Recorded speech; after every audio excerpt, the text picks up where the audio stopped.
dear all cadets, my name is Shahid Ansari, simply known as Ansari sir. आप सभी का MJS defence academy में स्वागत करता हूं। जैसा कि पिछले सारे लेक्चर्स आप सभी बच्चों ने मेरा देख लिया होगा कि हमने करंट इलेक्ट्रिसिटी के आप लोगों को कॉन्सेप्ट के बारे में बताया था। लेक्चर 1 में भी वही बताया था, लेक्चर 2 में भी वही बताया था और लेक्चर 3 में भी बताया था, है ना। आज लेक्चर 4 है और आज लेक्चर 4 में जितने कॉन्सेप्ट्स हमने आप लोगों को बता रखे हैं उनसे रिलेटेड कुछ क्वेश्चंस की प्रैक्टिस कराने के लिए आया हूं। और किस तरह के क्वेश्चंस हमारे एयरफोर्स में फिजिक्स को लेके पूछे जाते हैं वो हर तरीके का क्वेश्चंस हमारे पास है। तो कुछ क्वेश्चंस मैं आपको करा देता हूं, कुछ क्वेश्चंस आप लोगों के लिए रहेगा, उसके आंसर्स आप लोग कमेंट सेक्शन में कमेंट करके जरूर बताइएगा, ठीक है। और दूसरी जरूरी सूचना यह है कि आप सभी जानते हैं कि एमजेएस डिफेंस एकेडमी हमारा ऑफलाइन एयरफोर्स की प्रिपरेशन कराने के लिए अब तत्पर तैयार है, पूरी तरह से कमर कस ली गई है। तो जो भी बच्चा ऑफलाइन सेंटर पे आके स्टडी करना चाहता है अपने कंप्लीट एयरफोर्स के लिए तो एमजेएस डिफेंस एकेडमी के ऐप पर जाके अपने आप को एनरोल कर सकता है, ठीक है बच्चों। तो चलो अब बिना किसी देरी के हम आज के इस टॉपिक को स्टार्ट करते हैं। आज हमारे पास कुछ क्वेश्चंस रहेंगे और उसके सॉल्यूशंस मैं आप लोगों को बताऊंगा। चैप्टर रहेगा हमारा करंट इलेक्ट्रिसिटी। करंट इलेक्ट्रिसिटी में जितनी भी बातें हमने बता रखी हैं 3 लेक्चर्स में, उन तीनों लेक्चर्स को आप लोग बहुत अच्छे से एक बार जाके वॉच आउट करिए। जितनी भी इंफॉर्मेशंस वहाँ पे हमने बताई हैं उनको आप लोग नोट डाउन करके अपने कॉपी में रखिए। ये तो गारंटी है कि जो हम पढ़ाते हैं, जहाँ से हम पढ़ाते हैं, जो चीज़ें भी हम आपको डिलीवर करते हैं उन्हीं चीज़ों में से आपके डिफेंस में के एग्जामिनेशन, चाहे वो एनडीए हो, चाहे इवन वो सीडीएस हो, चाहे आपका एयरफोर्स हो, तो उसी कॉन्सेप्ट से क्वेश्चंस बेसिकली आपके पूछे जाते हैं, ठीक है ना। तो 99% क्वेश्चंस की गारंटी हमारे तरफ से ये है कि हम जो पढ़ाते हैं उन्हीं में से आता है। अब देखो बच्चों के मन में कहीं 1-2 बातें ये रहती हैं कि आपने ये सवाल कराया था उसमें ऐसा नहीं, वैल्यू बदल गया था। अब भाई देखो, वैल्यू की गारंटी तो कोई टीचर नहीं ले सकता है ना। टीचर गारंटी लेता है कि जो हम कॉन्सेप्ट पढ़ाए हैं क्या वो कॉन्सेप्ट आया कि नहीं आया, तो कॉन्सेप्ट आपको पूरा मिलेगा। जिस टाइप के क्वेश्चंस हम कराएंगे आप उस टाइप के क्वेश्चन सर्च करोगे एग्जाम में आपको जरूर मिलेगा, ठीक है। तो ये हमारा वादा है कि अगर आप मन लगा के पढ़ रहे हैं तो सारी चीजें वहीं आएंगी जो आप यहां से सीखते हो, ठीक है बच्चों। तो चलो अब बिना किसी देरी के आज का क्वेश्चंस और क्वेश्चन के सॉल्यूशंस के सीक्वेंस में आगे बढ़ते हैं। देखो जैसा कि आप देख पा रहे हो हमारे सामने पहला क्वेश्चन है। पहला क्वेश्चन अगर आप लोगों को स्क्रीन पर नहीं दिख रहा होगा तो हम आपको पूरा अच्छे से दिखाते हैं। भैया आ जाओ, पूरा बड़ा हो जाओ भाई। ये मेरे लाल, ये देखो शानदार तरीके से ये आपके सामने स्क्रीन पर आपका पहला क्वेश्चन दिख रहा है। इस पहले क्वेश्चन में क्या क्या दिया है देखो। बच्चों की सबसे बड़ी समस्या ये होती है कि न्यूमेरिकल्स नहीं हो रहे हैं। न्यूमेरिकल्स क्यों नहीं होते हैं? न्यूमेरिकल्स ना होने का 2 रीजन। एक तो आपके कॉन्सेप्ट क्लियर नहीं है। तो सबसे पहले सवाल को पढ़ने से पहले या उस किसी भी चैप्टर के क्वेश्चंस को करने से पहले आप सबसे पहले अपने कॉन्सेप्ट पे काम करिए। किस पे काम करिए? कॉन्सेप्ट पे। अगर आपका कॉन्सेप्ट क्लियर हो गया तो कॉन्सेप्ट के बाद बचता क्या है कि जब आप सवाल पढ़िए तो केयरफुल तरीके से क्वेश्चंस को रीड करिए और उसको जो कॉन्सेप्ट आपने पढ़ा है उस कॉन्सेप्ट से लिंक करने की कोशिश करिए। अगर आप लिंक कर ले गए तो समझ लीजिए सवाल का 80% आपने कर लिया। अब 80% जब आपने कवर अप कर ही लिया तो 20% में केवल आपका कैलकुलेशन आ जाता है। अब कैलकुलेशन करना है और कैलकुलेशन करने के बाद अक्कड़ बक्कड़ बिना खेलते हुए जो आपका सही आंसर आ रहा है उस ऑप्शन को सेलेक्ट कर लेना होता है। तो किसी भी क्वेश्चन या न्यूमेरिकल्स को करने से पहले उस चैप्टर का प्रॉपर कॉन्सेप्ट का दिमाग में चल रहा होना जरूरी है। यानी कोई भी सवाल अगर एग्जाम में आता है, इवन कोई भी क्वेश्चन हो, ठीक। अब देखो यहां पर तो हम लोग चैप्टर वाइज कराते हैं तो आप तो फटाक से लिंक कर लोगे कि ये सवाल इस चैप्टर का है। ऑलरेडी मैंने मेंशन भी कर दिया है कि भाई करंट इलेक्ट्रिसिटी पढ़ा रखा है तो करंट इलेक्ट्रिसिटी का ही सवाल होगा। लेकिन एग्जामिनेशंस में क्या होता है बेसिकली कि वहां तो क्वेश्चंस हैं। अब उस क्वेश्चन को आपको चैप्टर से लिंक करना और उस चैप्टर के कॉन्सेप्ट को अपने दिमाग में रिकॉल करना कि ये किस कॉन्सेप्ट से लिंक्ड है। जब आप लिंक कर ले गए आपको चैप्टर पता चल गया, कॉन्सेप्ट याद आ जाएगा। कॉन्सेप्ट याद आ गया तो लिंक करना, लिंक कर ले गए मतलब 80% आपने कर लिया, 20% अब आपका कैलकुलेशन रहता है। अब देखो सारे क्वेश्चंस न्यूमेरिकल बेस्ड आते भी नहीं, कॉन्सेप्ट से भी तो क्वेश्चंस होते हैं, है ना, कि जो आपने पढ़ा है उसी में से डायरेक्ट क्वेश्चंस आ गया। ठीक, तो इस तरह से होता है। तो चलो पहले क्वेश्चन से शुरुआत करते हैं हम लोग। देखो बच्चों, आपके सामने ये स्क्रीन पर पहला क्वेश्चन है और ये पहला क्वेश्चन में क्या दिया हुआ है ध्यान से पढ़िए। लिखा है the current flowing through the area of cross section 0.01 metre square till the time 15 second if the current density भी 10 ampere per metre square then flowing of net charge will be. आपके सामने इंफॉर्मेशन में क्या क्या दे दिया, आपके सामने information में एरिया ऑफ क्रॉस सेक्शन यानी कि ए की वैल्यू दे दिया गया। दूसरा क्या दे दिया गया, टाइम दे दिया गया कि इस एरिया ऑफ क्रॉस सेक्शन से 15 सेकेंड तक हमारा करंट फ्लो हो रहा है। करंट डेंसिटी की वैल्यू आपके सामने क्वेश्चन में दे दी 10 एम्पियर पर मीटर स्क्वायर, जिसको कि हम लोग सिंपली जे से लिखते हैं। तो आपको टाइम मिल गया, एरिया ऑफ क्रॉस सेक्शन मिल गया, जे मिल गया। पूछा क्या, the flowing net charge will B, कि चार्ज हमारा कितना फ्लो करेगा। अब देखो करंट डेंसिटी का फार्मूला आपने क्या पढ़ा है कि करंट डेंसिटी बराबर I अपॉन A, ये पढ़ा है कि नहीं पढ़ा है। दूसरा, अब चार्ज बराबर आपने क्या पढ़ा है, I इंटू टी, बोलो पढ़ा है कि नहीं पढ़ा है। तो यहां से आपको क्या इक्वेट करना है, करंट की वैल्यू। तो यहां से जब आप करंट की वैल्यू इक्वेट करोगे तो करंट बराबर क्या आ जाएगा, फटाफट बताओ, नजर इधर ही रखना कि करंट बराबर आपका आ गया जे और एरिया ऑफ क्रॉस सेक्शन। आ गया कि नहीं आ गया। जब करंट की वैल्यू आपको मिल गई कि J into area of cross section है, तो चार्ज बराबर हमारा क्या हो गया कि जे मतलब जे, यानी करंट की वैल्यू हमने रख दिया ए और टाइम हमारा टाइम, यानी आपको करना क्या है, कुछ और करना है क्या। आपके सामने जे भी दे दिया, आपके सामने ए भी दे दिया, आपके सामने क्वेश्चन में टी भी दे दिया। अब इसको पकड़ के क्या करना है, इन सभी क्वेश्चंस को पकड़ के अब आपको करना है केवल वन एंड ओनली मल्टीप्लाई। तो जब आप इन सभी को रख के मल्टीप्लाई करेंगे तो आपके पास क्या आंसर आएगा बताइए, कैलकुलेट करिए और कैलकुलेट करके आप आंसर इक्वेट करिए। तो जब कैलकुलेट करके आप आंसर इक्वेट करोगे क्या आएगा, आप हमको खुद बताओ फटाफट, जल्दी जल्दी तैयारी करो भाई, क्या आना चाहिए, तैयारी करो। अच्छा मैं ही कर दूं, देखो भाई, तो Q बराबर J की वैल्यू 10, एरिया हमारा दे दिया 0.01, ठीक, मल्टीप्लाइड बाई टाइम 15। अब देखो ये डेसिमल हटाएंगे तो नीचे हमारा 2 जीरो आ गया कि नहीं आ गया, एक जीरो से एक जीरो कैंसिल, 15 अपॉन 10 यानी कि 1.5, यानी आपका सही जवाब क्या है, ऑप्शन है 1.5 कूलम।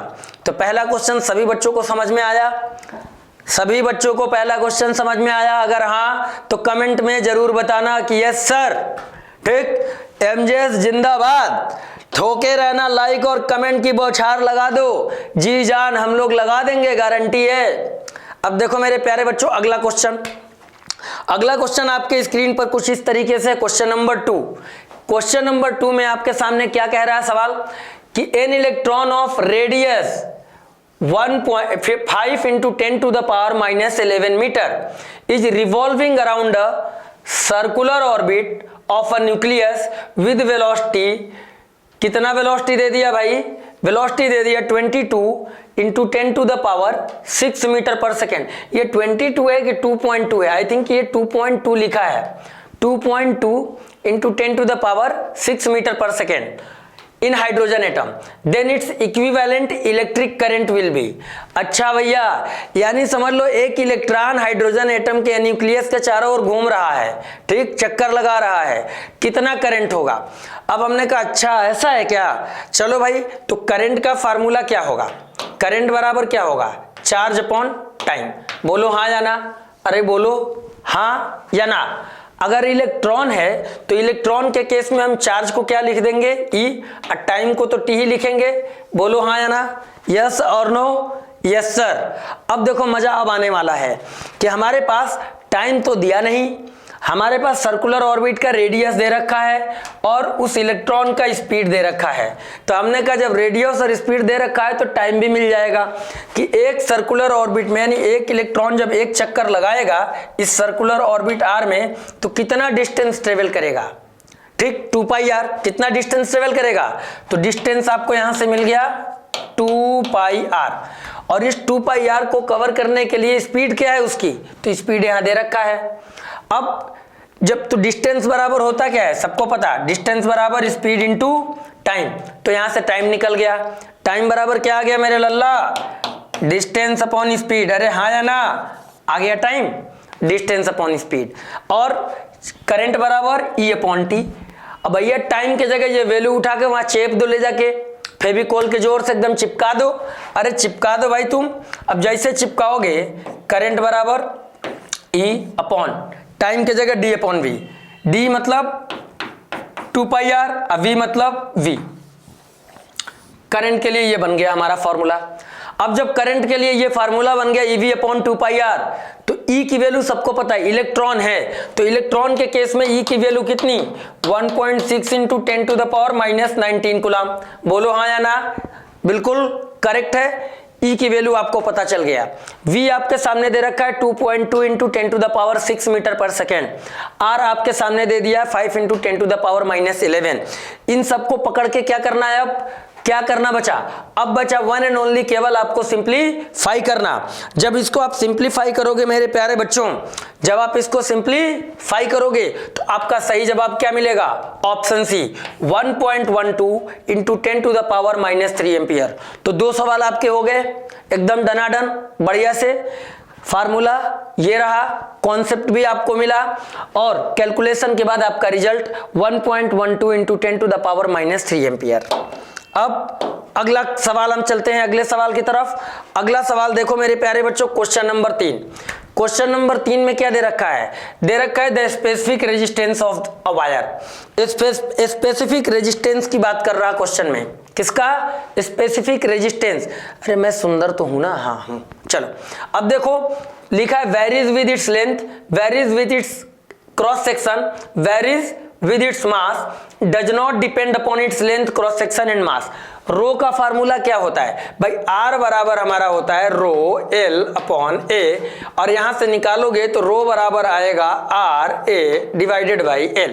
ठीक, और इस रो को ही हम लोग क्या कहते हैं, स्पेसिफिक रेजिस्टेंस कहते हैं। रो को ही हम क्या कहते हैं, स्पेसिफिक रेजिस्टेंस कहते हैं।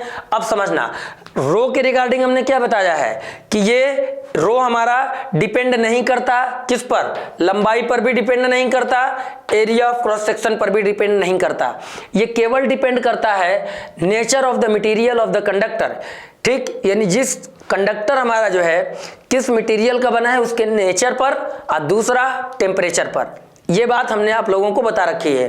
तो इसमें ना ये सही है, ना ये सही है, ना ये सही है, केवल ये सही है, ऑप्शन नंबर डी।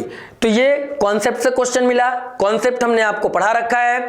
तो जो बच्चे हमारे नहीं देख पाए हैं कॉन्सेप्ट वाले वीडियोस, वो कॉन्सेप्ट वाले वीडियो पहले जाएं, पहले चेकआउट करें, उसका प्रॉपर नोट्स बनाएं। नोट्स बनाने के बाद यहाँ पे सवाल लगाएं, झमाझम होगा, एकदम बरसात मचा दोगे तुम लोग। ठीक, सवालों की बरसा हम चाहे जितनी कर दें, आंसर की बौछार तुम लोग लगा दोगे, गारंटी है हमारी। अब देखो बच्चों, क्वेश्चन नंबर 4 ई ससुरा का दिया है, हो पढ़ा जाए, पढ़ ही लेते हैं। क्वेश्चन नंबर 4 में दिया है मेरे प्यारे बच्चों, a copper wire of cross sectional area 1.0 mm²। Area कितना दे दिया, एरिया दिया, ये ध्यान दो, area of cross section copper wire का 1.0 mm² और carries a current of 0.21 ampere. तो ये आपके सामने करंट की वैल्यू दे दिया, दो बातें मिल गई। The free electron density in the copper wire is इतना। ओके, इलेक्ट्रॉन की डेंसिटी इन्होंने दे दी। इलेक्ट्रॉन की डेंसिटी को यहां पर किससे रिप्रेजेंट करते हैं, एन से। ठीक है ना, यानी इलेक्ट्रॉन की जो डेंसिटी है किसी कंडक्टिंग वायर में, उसको हम लोग एन से रिप्रेजेंट करते हैं। Number of electron per unit length of the wire, per unit volume of the wire, ये हमारा ये है। Drift velocity of free electron, drift velocity आपसे पूछ लिया, यानी कि ड्रिफ्ट वेलोसिटी का मतलब कि वीडी की वैल्यू आपसे पूछ लिया। आपके सामने एरिया दे दिया, आपके सामने करंट दे दिया, आपके सामने एन की वैल्यू दे दी, और आपसे ड्रिफ्ट वेलोसिटी पूछ लिया। रिलेशन हमने आप लोगों को क्या पढ़ाया है, आई बराबर NE/AVD पढ़ा रखा है। तो यहां से ड्रिफ्ट वेलोसिटी आपका क्या बनेगा कि ड्रिफ्ट वेलोसिटी बराबर I/NEA। ठीक है, ड्रिफ्ट वेलोसिटी ही आपसे पूछा है, करंट आपके सामने है सवाल में, एन आपके सामने है, ई की वैल्यू सबको पता, ई की वैल्यू बार बार ना बताना पड़े, याद कर लो 1.6 into 10 to the power -19 coulomb. तो ये आपने रख दिया। एरिया में देखो mm स्क्वायर है, इस ससुरा को बदलना पड़ेगा, इसको मीटर स्क्वायर में लिखना पड़ेगा। तो याद रख लेना कि 1 mm स्क्वायर का मतलब होता है 10 to the power -6 metre square. कितना? 10 to the power -6 metre square. तो ये हम लोग कन्वर्जन में यूज करके इतनी वैल्यू हम रख देंगे, क्योंकि 1 mm स्क्वायर ही एरिया ऑफ क्रॉस सेक्शन दे भी रखा है। तो एरिया की जगह हम सीधा सीधा ये वाली वैल्यू रख देंगे 10 टू द पावर -6। और रखने के बाद क्या करना है, अब तो आप समझ ही गए कि इसके बाद केवल सोल्व करना है। इसके बाद आपको क्या करना है, इसके बाद केवल आपको सोल्व करना है। सोल्व करिए, सोल्व करके आंसर बताइए, नहीं तो मैं आपको आंसर बता देता हूं। सोल्व करके आंसर बताइए, अन्यथा हम आपको आंसर बता देते हैं। आंसर हमारा आएगा, जब इसमें वैल्यू रख के सोल्व करेंगे आप लोग, तो आंसर आएगा हमारा ऑप्शन ए। सारा इंफॉर्मेशन मैंने दे दिया। करंट की वैल्यू 0.21 एम्पियर, एन की वैल्यू दे रखा है 8.4 इंटू 10 टू द पावर -28 पर मीटर क्यूब। ड्रिफ्ट वेलोसिटी पूछा, एरिया ऑफ क्रॉस सेक्शन दे दिया। ये सारे वैल्यूज उठा के इस फार्मूले में चिपका देना है। चिपकाने के बाद सोल्व कर लेना है। सोल्व करने के बाद आपका सही जवाब आ जाएगा option number A. Option number A. अगर नहीं आ रहा है कैलकुलेशन, सारे बच्चों को करके कमेंट में आंसर लिखना है, आया कि नहीं आया। जहां कहीं दिक्कत हो वहां हमसे मिलना। अगला सवाल आपके सामने है, question number 5। Question number 5, Ohm's law is true. Ohm's law is true. ये ओम्स लॉ किसके लिए ट्रू है, फटाफट आप हमको बताइए। Ohm's law is true. Ohm's law हमारा किसके लिए ट्रू है, इसका सही जवाब आप लोग फटाफट हमको बताइए। बिना डरे, बिना सहमे, बेझिझक एकदम हमको आंसर चाहिए। हमको क्या चाहिए, सभी बच्चों से आंसर चाहिए बिना किसी चिंता के। क्या लिखा, for metallic conductor at low temperature, for metallic conductor at high temperature, for not conductor none of the above. देखो बेटा, ना तो ओम्स लॉ में लो टेम्परेचर की बात है, ना ही ओम्स लॉ में हाई टेम्परेचर की बात है, ना ही वहां पर, और इंसुलेटर्स के बारे में तो है ही नहीं, कंडक्टिंग मटेरियल के लिए है, तो सी हमारा खत्म। यानी इनमें से कोई भी ऑप्शन सही हमारा नहीं है। ओम्स लॉ क्या है, ओम्स लॉ के बारे में हमने क्या बताया था कि at constant physical condition of the wire, at constant physical condition such as pressure, temperature, ये सब यानी किसी भी तरीके की जो फिजिकल कांस्टेंट टर्म है वो सारे अगर कांस्टेंट हैं, तब हमारा voltage at the end of wire conductor is directly proportional to current passing through the wire, ये होता है। तो इन्होंने तो टेम्परेचर को एक बार लो कर दिया और एक बार हाई कर दिया, जबकि यहाँ पर टेम्परेचर क्या होता है, कांस्टेंट रहता है। और ये बोल दिया फिर कि नॉट फॉर कंडक्टर्स, ऐसा तो है ही नहीं, कंडक्टर के लिए है। तो लास्ट ऑप्शन हमारे सामने दिया नन ऑफ द अबव, यानी इनमें से कोई नहीं। तो ये सब कहां से है, ये कॉन्सेप्ट से है, और ये कॉन्सेप्ट आपको पढ़ा दिया गया है। तो तनिक सा दिमाग लगाओगे हमारे लल्ला, तुरंत आपका आंसर आ जाएगा मेरे बच्चों, है ना। तो ज्यादा टेंशन आपको नहीं लेना है, ज्यादा स्ट्रेस आपको नहीं लेना है, फटाफट क्वेश्चंस आपके होते जाएंगे। देखो क्वेश्चन नंबर 6 हमारे सामने क्या दिया। क्वेश्चन 6 में लिखा अ वायर 100 सेंटीमीटर लॉन्ग, यानी 100 सेंटीमीटर लॉन्ग दे दिया, मतलब लेंथ दे दिया, और 100 सेंटीमीटर का मतलब हो गया 1 मीटर, तो लंबाई दे दिया 1 मीटर, एंड 2.0 mm डायामीटर, ये 0.2 mm दे दिया डायामीटर। तो रेडियस निकालेंगे तो 1.0 mm आ जाएगा, ठीक, यानी कि 1.0 into 10 to the power -3 metre radius आ गया। Has a resistance of 0.7 ohm, तो रेजिस्टेंस आर की वैल्यू आपके सामने दे दिया 0.7 ohm. Electrical resistivity of the material, resistivity, electrical resistivity और स्पेसिफिक रेजिस्टेंस दोनों सेम होता है, जिसे हम रो कहते हैं। तो रो का फार्मूला अभी थोड़ी देर पहले आपने देखा था कि रो बराबर R A divided by L, R A divided by L. अब भैया एरिया कैसे निकालेंगे, तो जब रेडियस हमारे सामने दे ही दिया है तो एरिया हम निकाल लेंगे पाई आर स्क्वायर से। किससे, पाई आर स्क्वायर से। यानी यहां पर रो का फार्मूला आ गया अब कि R upon L into pi R square. Pi की वैल्यू 22/7, ठीक है 22/7। आर की वैल्यू दे रखा है 0.7, एल की वैल्यू दे रखा है 1 मीटर, और आर तो आपके सामने ये रहा 1 × 10⁻⁻3। सिंपली ये सारे वैल्यूज इसमें आपको क्या करना है, इस फार्मूले में सब्स्टिट्यूट करना है। और सब्स्टिट्यूट करने के बाद आपका जो सही जवाब आ जाएगा बच्चों, सही जवाब आपका आ जाएगा बी 2.2 × 10⁻⁻6 ओम मीटर।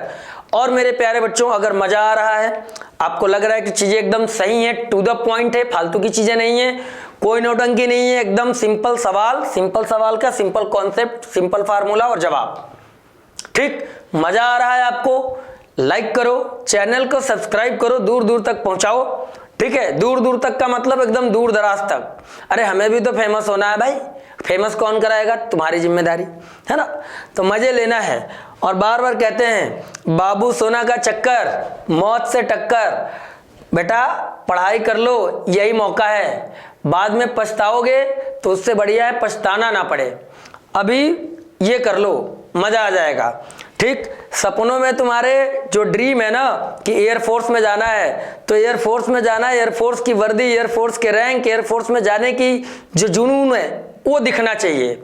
अगर सपने में तुम्हारे सुंदर कन्या आ रही है, समझ लो धोखा है तुम्हारे साथ, कुछ गड़बड़ चल रहा है, ठीक। तो उन सब चीजों को किनारे कर लो, पढ़ाई मन लगा के कर लो, यही उम्र है, कर लोगे तो हो जाएगा, वरना क्या है, घिसना तो एक दिन है ही। तो इससे बढ़िया कि घिसना सही तरीके से पढ़े, ठीक, एक अलाइन वे में, तो मजा आ जाएगा, ठीक है। तो दुनियादारी में कम, इधर फोकस ज्यादा, and try to achieve your goal, ठीक। बाकी तुम लोगों से ज्यादा, तुम लोगों के रिजल्ट की चिंता अगर किसी को होती है तो वो टीचर्स होते हैं। आप लोगों से ज्यादा आपके रिजल्ट की चिंता हम लोगों को होती है। जितना आपके पेरेंट्स चाहते हैं ना कि आप तरक्की करो, एक टीचर सेम टू सेम ज्यादा एफर्ट करते हुए चाहता है कि हमारे पढ़ाए हुए बच्चे, हमारे बच्चे आगे जाएं, बुलंदियों को छुएं, अपने अचीवमेंट को अचीव करें। और उसके बाद जो खुशी होती है ना, तुम आके मिठाई खिलाओ या ना खिलाओ, खुद से खरीद के खा लेते हैं, अलग सेटिस्फैक्शन मिलता है भाई, कि मेरा पढ़ाया वो बच्चा ये बन गया, मेरा पढ़ाया वो बच्चा यहां सेलेक्ट हो गया। मतलब ये सब तो हम लोगों के लिए, आप लोग इंस्पिरेशन का काम करते हो, तो आप एफर्ट करो। आपके रिजल्ट, जितनी चिंता आपको नहीं है उससे ज्यादा चिंता हम टीचर्स को होती है, मुझे होती है इनफैक्ट, ठीक है। तो मन लगा के आपको क्या करना है, चीजें पढ़ना है, समझना है, नोट करते हुए चलना है, क्वेश्चन धड़ाधड़ उड़ाते हुए चलना है। अब चलते हैं बच्चों क्वेश्चन नंबर 7 की तरफ। क्वेश्चन नंबर 7 आपके सामने स्क्रीन पर। इस क्वेश्चन नंबर 7 में क्या है आओ देख लेते हैं। लिखा है 2 wires that made up of 2 different materials whose specific resistances are in the ratio of 2:3। दो डिफरेंट मटेरियल के हैं और दोनों का स्पेसिफिक रेजिस्टेंस का रेशियो दे दिया, यानी ρ1/ρ2 डिवाइडेड बाई, इसको हमने इतना लिख ली। ये इंफॉर्मेशन जो क्वेश्चन में दिया है कि ρ1/ρ2 बराबर 2/3। आगे क्या दे दिया, लेंथ का रेशियो 3:4, यानी कि L1 डिवाइडेड बाई L2 हमारे पास दे दिया 3/4। ये इंफॉर्मेशन भी क्वेश्चन में दे दिया। And area of cross section 4:5, यानी कि A1 डिवाइडेड बाई A2 4/5 दे दिया। ये मैं यहां लिख लूं, A1/A2 बराबर 4/5। ये रहा तुम्हारे सामने।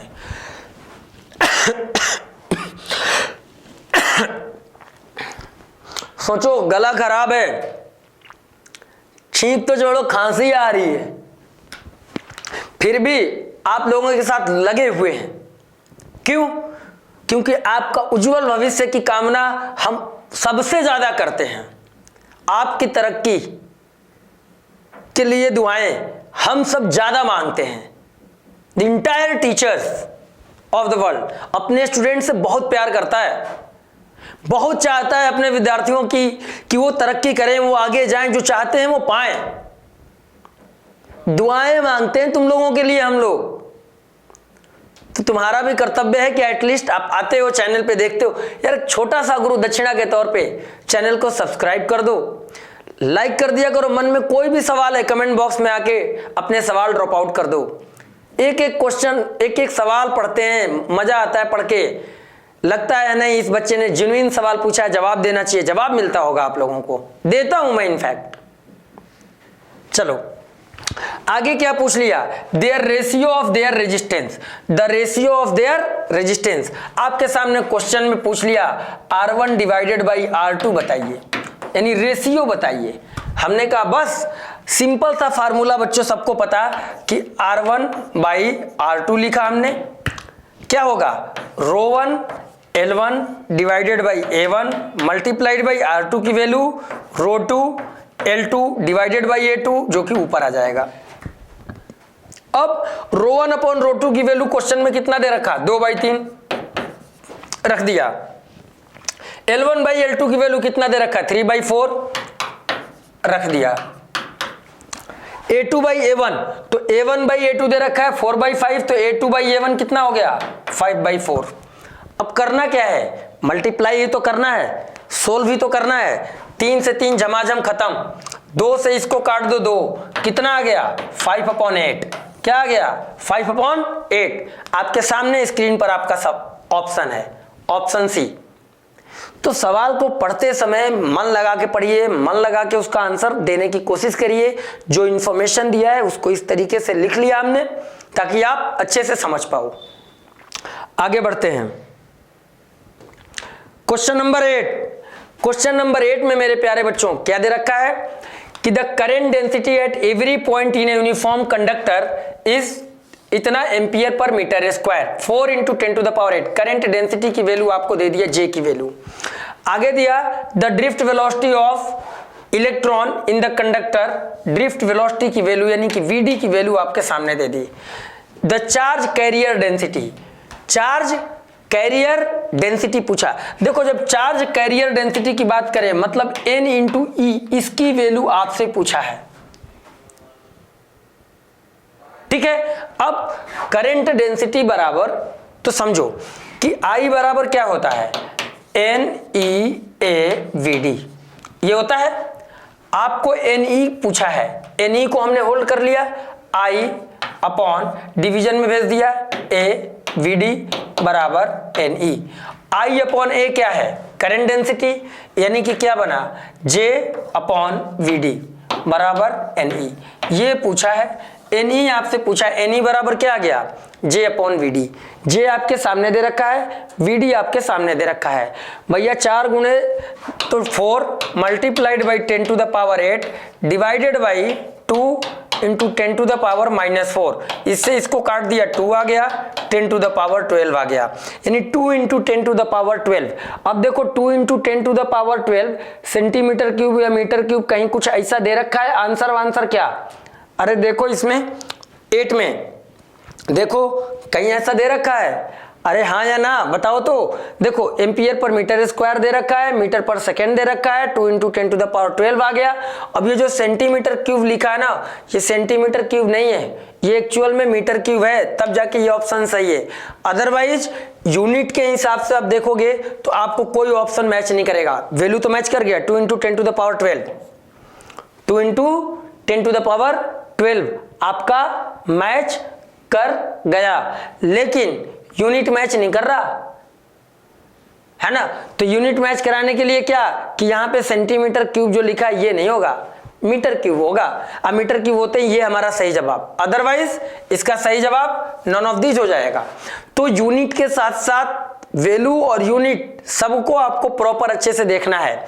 तो यहां पर ये नहीं होना चाहिए, यहां पर हम मीटर क्यूब कर दें, मीटर क्यूब कर दें, अब ये सही है। इस ऑप्शन को भी मीटर क्यूब कर दें तो हमारा सही जवाब ऑप्शन ए हो जाएगा। क्लियर, आ जाओ आगे। क्वेश्चन नंबर 9 में देखो, अब क्वेश्चन नंबर 9 में दे दिया कि the colour sequence in a carbon register is red, brown, orange और सिल्वर। ठीक, क्या दे दिया red, brown, orange, silver. Resistance of the register, silver है ना चौथा कलर। सिल्वर के लिए क्या होता है +-10%। अब +-10% के हिसाब से 2 ऑप्शन तो हमारे ऑटोमेटिकली रिड्यूस हो गए। अब बचे 2 ऑप्शन, 2 ऑप्शन में एक ए बचा और एक हमारा बी बचा। ठीक, तुरंत टेबल याद है ना, क्या याद है? B B Roy, B B Roy good boy, very good wife. 0 से स्टार्ट, 0 1 2 3 4 5 6 7 8 9। ठीक, बीबी रॉय रेड कलर पहला है मतलब 2, एक वैल्यू मिल गया हमको 2। दूसरा कलर हमारे पास ब्राउन है, ब्लैक के बाद ब्राउन यानी कि 1 आ गया 21। यहाँ 23 लिखा है यानी 21 × 10⁻³ क्योंकि अगला कलर क्या दिया? ऑरेंज, ऑरेंज के लिए ये, इसका मतलब तीसरा कलर ऑर्डर होता है तो आ जाएगा 10⁻³ तो 21 × 10⁻³। चौथा कलर में इन्होंने सिल्वर दे रखा यानी कि +-10%। ठीक, ये हमारा रेजिस्टेंस आ गया। तो कौन सा ऑप्शन सही है? Option A is the right. Clear? तो आ रहा मजा? तो देखो मजे में एकदम चीजें कवर अप करनी है बिना किसी टेंशन के। And the question number 10, question number 10 आपके सामने कुछ इस तरीके से है, देख लो बहुत कायदे से, ध्यान से देख लो। लिखा है the current in the circuit of the figure is, कि इसमें ये करंट की वैल्यू आपसे पूछ रहा है कि ये करंट हमारा कितना होगा। अब देखो यहां से ये करंट जा रहा है यहां, अब जब यहां आया तो यहां पे 2 जंक्शन मिल गए, एक इधर और एक इधर। मान लो इधर करंट I1 गया, इधर करंट I2, तो जो करंट इस I2 यहां पर आया वही I2 इसमें जाएगा। मतलब ये 3 ओम और ये 3 ओम सीरीज कॉम्बिनेशन में हो गए, तो 3 और 3 जब सीरीज कॉम्बिनेशन में हो गए तो इन दोनों का इक्विवेलेंट हो गया 6, इन दोनों का इक्विवेलेंट 6 ओम और बचा 3 ओम। ठीक, तो कैसे इसका सर्किट डायग्राम बनाए? बड़ा आसान, हमने कहा लो इसका दूसरा सर्किट डायग्राम हमने बना दिया ऐसे।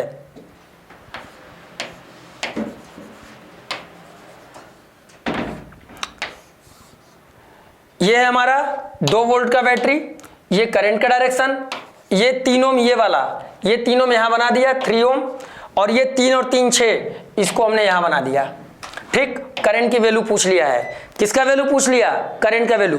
अब आर इक्विवेलेंट निकाल लो, 2 रेजिस्टेंस दोनों पैरेलल में, डायरेक्ट फार्मूला R बराबर R1 × R2 यानी कि 3 × 6 डिवाइडेड बाई R1 + R2 यानी 6 + 3 9, इससे ये काट दिया 3, इससे ये काट दिया 2।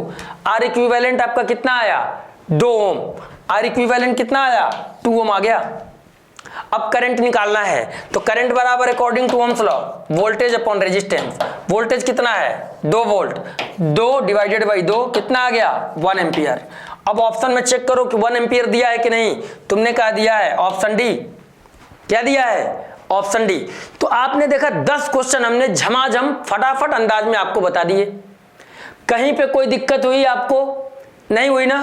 तो इस 10 क्वेश्चन को आपको क्या कर लेना है? प्रॉपर अच्छे से नोट कर लेना है, प्रॉपर अच्छे से तैयार कर लेना है। अब कुछ क्वेश्चंस अब मैं आप लोगों को देता हूं एज ए होमवर्क, और ये क्वेश्चंस आपको करने रहेंगे। करके हमको सारे क्वेश्चंस का आंसर सीक्वेंस नंबर से बाकायदा क्या करने हैं? कमेंट बॉक्स में कमेंट करके बताने हैं। हम आपको अगर सही आंसर होगा तो सही का भी बता देंगे कि हाँ सही है, अगर गलत होगा तो सही आंसर आपको टाइप करके मिल जाएगा। ठीक है, अब क्वेश्चन कौन कौन से हैं आ जाओ देख लो। क्वेश्चन नंबर 11, क्वेश्चन नंबर 11, ये क्वेश्चन आपको होमवर्क है। ये क्वेश्चन क्या है बच्चों? ये क्वेश्चन आप लोगों के लिए होमवर्क है। क्वेश्चन नंबर 12 होमवर्क है। ठीक, क्वेश्चन नंबर 13, दोनों क्वेश्चन आप देख लो, नोट कर लेना, स्क्रॉल करके ऊपर बढ़ रहे हैं हम। ठीक, क्वेश्चन नंबर 13, क्वेश्चन नंबर 13 आपको होमवर्क है। क्वेश्चन नंबर 13 आपका होमवर्क है, ये रहा। क्वेश्चन नंबर 14, क्वेश्चन नंबर 14 आपका होमवर्क है। भैया दो ही क्वेश्चन, यहाँ 15 तक ही तुमको दूंगा, बस इससे ज्यादा क्वेश्चन नहीं दे रहा हूं। ठीक है, क्वेश्चन नंबर 14 आपका होमवर्क है। क्वेश्चन नंबर 15 आपका होमवर्क है। तो 11 से 11 to 15 तक के क्वेश्चन, 15th इतने क्वेश्चन 11 to 15 TH हटा दिया जाए, 11 से 15 क्वेश्चन तक के आंसर आप लोग हमको कमेंट करके जवाब देंगे। और आपका सही जवाब हुआ, अरे भाई तो बहुत अच्छी बात है, खुशी की बात है। ठीक है, चलो तो 14 और 11 से लेके 15 तक के क्वेश्चन का जवाब आपको देना है। आपके कमेंट का मुझे बेसब्री से इंतजार रहेगा बच्चों। ठीक, इसके बाद फिर मिलेंगे हम आप लोगों से इलेक्ट्रोस्टैटिक का चैप्टर लेके, इलेक्ट्रोस्टैटिक चैप्टर के साथ, इलेक्ट्रोस्टैटिक्स में हम आपको सिखाएंगे किस तरह के क्वेश्चंस आते हैं और किन किन कॉन्सेप्ट को आपको बहुत अच्छे से तैयार करके रखना है। ठीक है, किन किन टॉपिक्स को आपको बहुत अच्छे से तैयार करके रखना है, बिंदास। तो बिना किसी चिंता के आप लोग इन सभी चीजों की प्रैक्टिस करेंगे, मन लगा के पढ़ेंगे, कोई दिक्कत नहीं आएगी, ये हमारा वादा है। ठीक है, और दोबारा सबसे जरूरी इंफॉर्मेशन ये है कि जो भी कैडेट्स ऑफलाइन सेंटर पे पढ़ना चाहते हैं तो ऑफलाइन में एयरफोर्स के लिए एमजेएस अनाउंसमेंट कर चुका है आपके चैनल पर। तो आप अपने आप को इनरोल करने के लिए प्ले स्टोर में जाइए, एमजेएस का एप्लीकेशन डाउनलोड करिए और एयरफोर्स के लिए अपने आप को इनरोल करिए। ठीक है, कहीं ऐसा ना हो कि देर हो जाए, तो फटाफट जाइए, अपने आप को इनरोल करिए, ऑफलाइन में आके पढ़िए। अरे फिजिकल प्रेजेंस का इम्पैक्ट बेटा अलग होता है, वर्चुअल और physical both are the different things. ठीक है, तो मैं बस इतना ही कहूंगा और जो भी आपकी समस्याएं हैं आप कमेंट बॉक्स में कमेंट करके आप हमसे पूछ सकते हैं। आपके सभी समस्याओं का समाधान, निराकरण बहुत अच्छे से किया जाएगा। ठीक है बच्चों, तो आज के लिए इतना ही, फिर मिलेंगे हम आपको नए चैप्टर के कॉन्सेप्ट के साथ, नए चैप्टर के कुछ क्वेश्चंस के साथ। तब तक के लिए आप हमें विदा कीजिए। जय हिंद।